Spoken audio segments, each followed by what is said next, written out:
Maaf, kalau Anda mengerjakan amalan ini, maka akan otomatis terdorong jiwa kita mengerjakan amalan yang lain. Biasa puasa, belum tentu tahajud. Biasa tahajud, belum tentu puasa. Tapi kalau Anda mengerjakan amalan yang ketiga ini, maka otomatis diri kita ini akan dipaksa seketika ingin menunaikan tahajud. Seketika nikmat puasa. Saking hebatnya amalan ketiga ini, kalau yang tadi pintu tahajud masuk, pintu puasa masuk, pintu sedekah masuk, yang ini semua pintu surga berebut memanggil namanya. Sampai Abu Bakar As-Siddiq radhiyallahu taala anhu mengatakan pada Nabi, "Ya Rasulullah, apakah saya bisa masuk lewat pintu-pintu itu?" Kata Nabi, "Semoga engkau termasuk dari bagiannya." Maka beliau menata setiap harinya untuk mengerjakan amalan-amalan yang dipanggil lewat semua pintu itu. Dan dalam Al-Quran ada satu amalan kalau dikerjakan maka cenderung kemudian mengajak pada amalan yang lain. Apakah amalan itu? Itulah amalan ahli Al-Quran. Amalan ahli Al-Quran. Saya tuliskan ayatnya, saya hadirkan hadis-hadisnya, nanti saya contohkan langsung pembuktiannya dan cara berinteraksi dengannya. Nanti kita sepakat mulai malam ini, insya Allah kita mencoba menjadi ahli Al-Quran. Siap insya Allah? Ya, harus siap. Ya, harus siap. Mudah-mudahan saat wafat kita tercatat sebagai ahli Quran dan bisa mendapatkan apa yang dijanjikan. Ya, mesti beda, mesti beda. Quran surah 13 Ar-Ra'd ayat 23 sampai 24. Jannatu 'adnin yadkhulunaha wa man salaha min abaihim wa azwajihim wa dhurriyyatihim wal malaikah yadkhuluna 'alaihim min kulli babin salamun 'alaikum bima sabartum fa ni'ma uqbad dar. Fani'ma uqbad dar. Awas, hati-hati, ini nanti tanpa batas nih. Siapapun, mau pejabat, mau diplomat, birokrat, ustadz, rakyat biasa, pedagang, siapapun. Status naikkan. Nanti saya berikan contoh di mana sahabat-sahabat Nabi dan tabi'in ingin berusaha menjadi bagian dari ayat ini dan hadis-hadis yang dimaksudkan. Jannatu 'adnin yadkhulunaha. Ada ahli surga yang akan masuk surga nanti lewat surga Aden. Awas, hati-hati. Aden ini termasuk surga yang indah. Masuk surga Aden. Saking indahnya nanti kita akan bahas. Ternyata nanti akan masuk lewat semua pintu surga. Yang dahsyat bukan hanya orang itu saja. Awas, hati-hati. Wa man salaha min abaihim, Allahu akbar. Bapak-bapaknya, ibunya yang soleh digandeng oleh dia. Jadi anak ini mengamalkan satu amalan, dan amal ini saat dikerjakan didukung oleh bapak ibunya. Di bapak ibunya ini gak maksimal, gak mampu seperti anaknya. Anaknya hafal Quran, bapaknya tidak. Anaknya hafal Quran, ibunya bukan hafizah. Tapi karena kesungguhan bapak ibunya, ngantar dia ke pesantren, mendoakan tiap malam. Anaknya 30 juz, ibunya juz 30. Tapi ketika masuk surga, anaknya bangga menggandeng bapak ibunya. Diperkenalkan kepada semua penduduk langit dan bumi. Ini bapak saya, ini ibu saya. Siapa Anda yang banggakan anaknya saat di dunia? Ranking 1, juara matematika, juara fisika. Jangan bangga dulu, karena yang tak beriman pun dapat Nobel.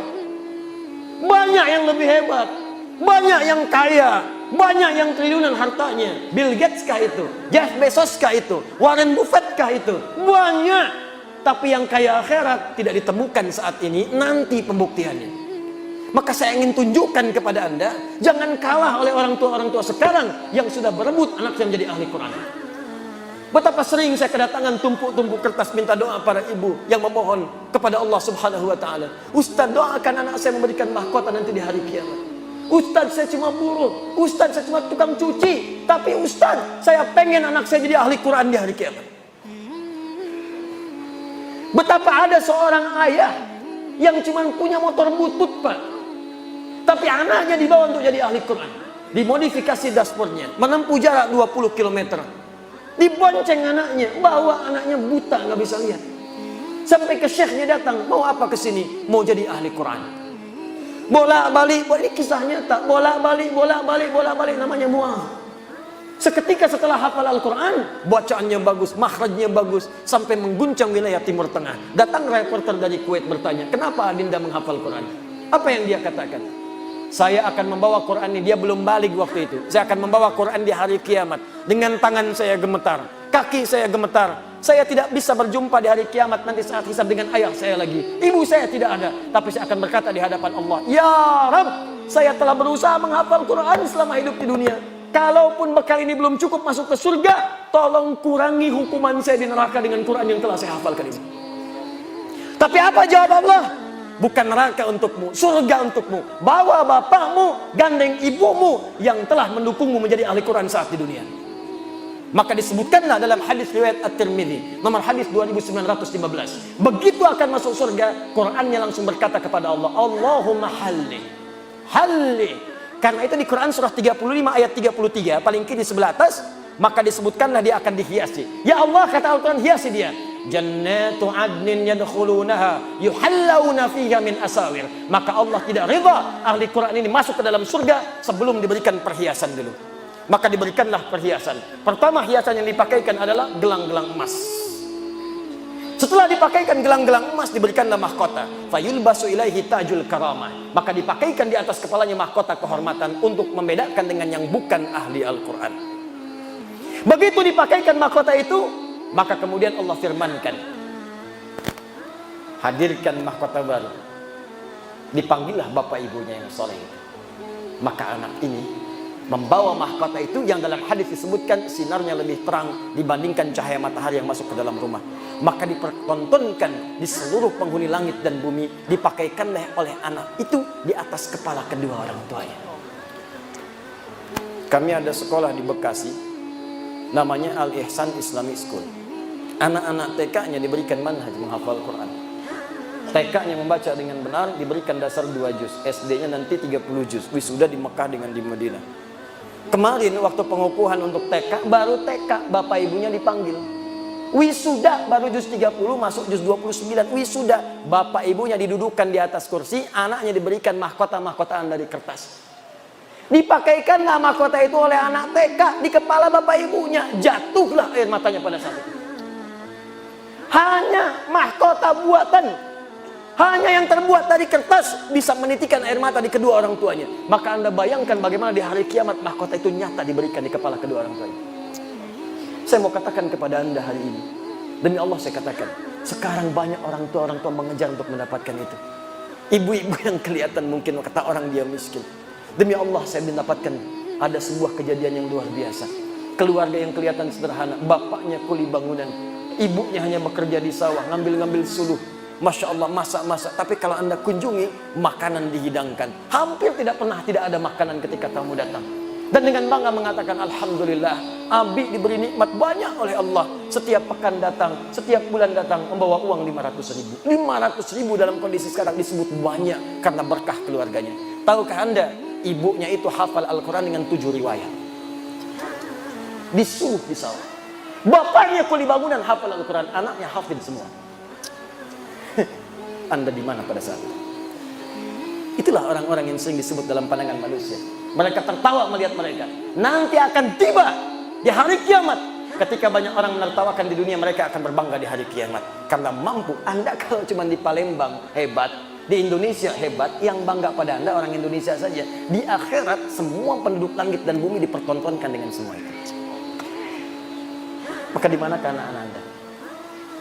Nggak apa-apa, silakan jadikan mereka ahli fisika, matematika, jadi dokter, jadi insinyur. Tapi jadikan insinyur yang hafal Quran, dokter yang ahli Quran, polisi yang ahli Quran, tentara ahli Quran. Quran datang di tempat kita, berkah akan turun. Al-Quran turun lewat malaikat, dipilih malaikat langsung naik status jadi Sayyidul Malaikat Jibril. Quran diturunkan pada Nabi Muhammad, naik status Sayyidul Anbiya wal Mursalin. Quran turun di satu malam, naik status Lailatul Qadar. Quran turun di hari Jumat, Jumatnya Sayyidul Ayyam. Quran turun di Mekah, semua yang nggak ada di tempat lain ada di Mekah. Tandus, semua buah-buahan ada. Tandus, semua makanan ada. Datang orang ke sana, Quran turun berkah.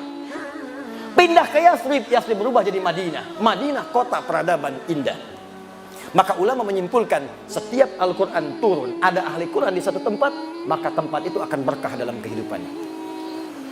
Saya menghadapi anak-anak datang. Itu kalau anak-anak hafid-hafid kecil itu biasanya kalau dia datang ke Bekasi pengen cek hafalan, saya lihat Masya Allah bapak ibunya luar biasa.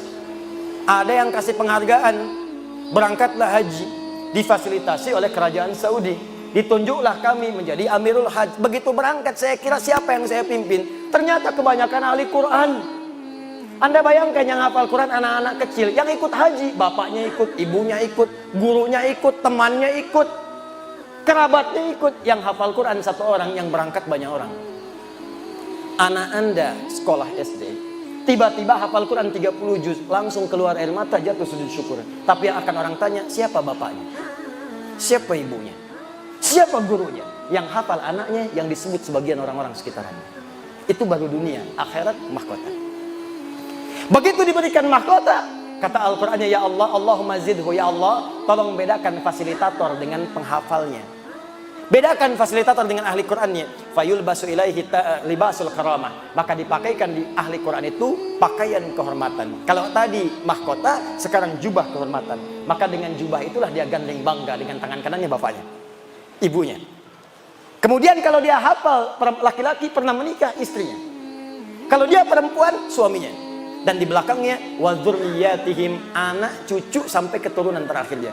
Maka diparadekan masuk surga dari semua pintu surga. Setiap lewat satu pintu surga, maka malaikat mengatakan kepadanya, wal malaikatu yadkhuluna alaihim min kulli babin salamun alaikum bima sabartum.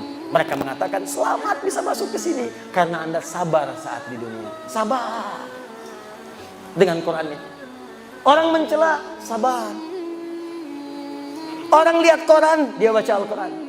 Di LRT, baca Al-Quran. Di trans, baca Al-Quran. Di angkot, baca Al-Quran. Masuk kantor nunggu rapat, baca Al-Quran. Sabar. Orang lain lihat media, dia lihat Quran. Sabar. Dan dengan kesabarannya ini, fani'ma uqbad, silahkan masuk surga yang telah kami janjikan. Allahu Akbar. Nah sekarang pertanyaannya, bagaimana menjadi ahli Al-Quran itu?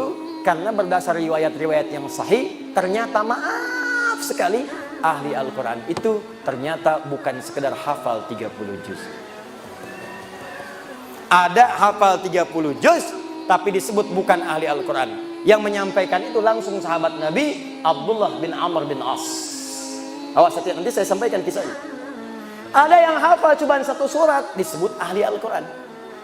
Tapi yang paling hebat, hafal 30 juz, dan itu disebut dengan ahli Al-Quran. Khairukum man ta'allama al-Qur'ana wa 'allama. Nabi menyampaikan yang terbaik di antara kalian dari sekian hamba yang saleh, dari sekian hamba-hamba yang hidup di bumi adalah orang yang mau belajar Al-Qur'an dan mengamalkan apa yang telah ia pelajari itu. Hadis ini kata para ulama mengandung dua hal sekaligus. Pertama adalah mempelajari Al-Qur'annya, kedua adalah mengamalkannya. Dalam mengamalkan pelajaran Al-Quran ini ada 3 jenis yang bisa kita lakukan. 3 ini yang menjadikan seseorang disebut sebagai ahli Quran. Jadi kalau bapak ibu ingin jadi ahli Al-Quran, maka caranya ada 3. Ada berapa? 3. Saya ulang, caranya ada 3. 1. Ada yang disebut ahli Quran, ahli qiraat. Ahli Quran, ahli qiraat, yang senang membaca. Baca. Qiraat.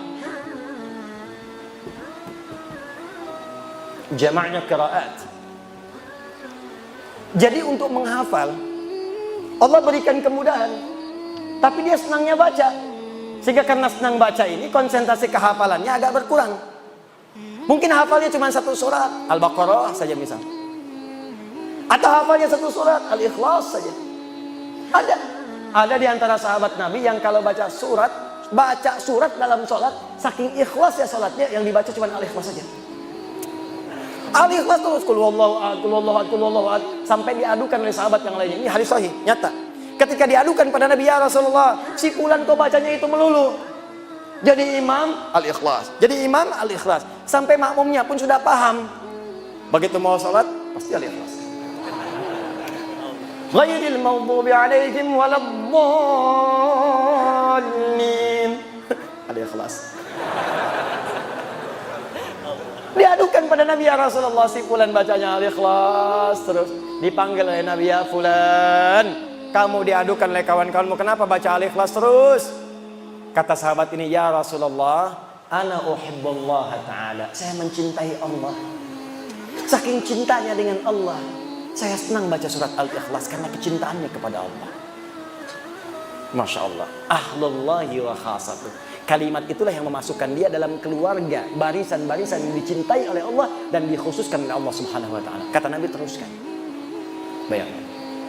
Dia ada orang yang ahli Quran, hafalnya mungkin sedikit, 1 surah, 2 surah, tapi kecintaannya pada Al-Quran menjadikan dia rajin baca. Masya Allah, baca seperti Ramadan kemarin. Ya, one day one juz, semalam sehari 1 juz. Ya, besoknya 1 juz lagi, sebulan 30 juz. Allahu Akbar, baca. Al-Imam Asy-Syafi'i hari-hari biasa 1 hari 30 juz. Ramadan setiap hari 2 juz. Siang 1 juz, malam 1 juz. 30 hari 60 juz. 60 juz, emang ada? 60 kali khatam. 60 kali khatam. Anda bayangkan. Saking cintanya dengan Al-Quran. Al-Imam An-Nawawi menyebutkan kisah dalam kitabnya At-Tibyan fi Adab Hamalatil Quran. Ada seorang di zaman salafus saleh yang senang dengan baca Al-Quran, yang senang dibaca suratnya Al-Baqarah, Pak, Bu. Ini kisah nyata. Di setiap mau tidur Al-Baqarah, setiap mau tidur Al-Baqarah. Nanti ada yang senang Al-Mulk, ada yang senang Yasin. Ini senangnya Al-Baqarah. Di kalau senang Yasin, baca Yasinan. Senang Al-Mulk, Al-Mulkan. An-Nisa, An-Nisaan. Al-Baqarah, Baqarahan. Dia ini senang Al-Baqarah, Baqarahan. Tiap malam sebelum tidur Baqarah. Saking cintanya dengan Al-Baqarah, tidak pernah tidur sebelum baca Al-Baqarah. 1 kali tertidurlah ia karena lelah dan belum sempat baca Al-Baqarah.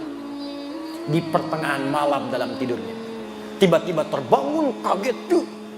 Tangannya mengenai sebagian dari tubuh kawannya. Kawannya kaget bangun mengatakan, kamu kenapa tiba-tiba bangun kemudian tanganmu kena saya?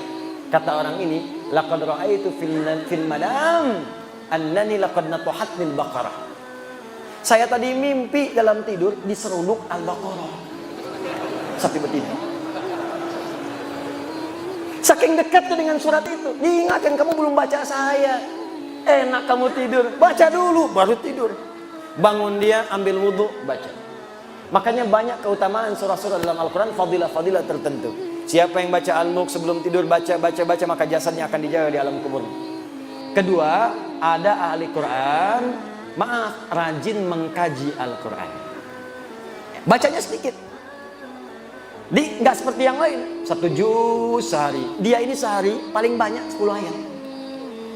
Tadi masih ingat hadis khairukum man ta'allama al-Qur'ana wa 'allama. Diriwayatkan oleh Abu Abdurrahman As-Sulami dari Ali bin Abi Thalib radhiyallahu taala anhu dari Nabi sallallahu alaihi wasallam. Kata Abu Abdurrahman As-Sulami, perhatikan, akhadtul Qur'ana an qaumin. Saya belajar Quran dari kaum, sekelompok orang. Siapa orang yang dimaksud? Sahabat. Karena belajarnya langsung dari sahabat. Ini menunjukkan belajar Al-Quran itu mesti ada guru. Belajarnya bukan 1-2 orang, belajar.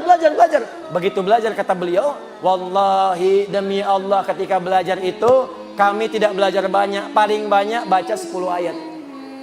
Walam natajawaz anha, dan tidak pernah kami melewati 10 ayat itu illa annaquma bi'amaliha, kecuali kami mengamalkan dulu apa yang telah kami pelajari. Dibacanya nggak banyak. Alif Lam Mim sampai wa ulaika humul muflihun, 5 ayat, tapi orang ini tafsirnya dibuka. Oh, ada orang bahagia hidupnya. Oh, ada orang yang diberi petunjuk oleh Allah. Siapa orang ini? Rajin sholat, rajin infak, rajin baca Al-Quran.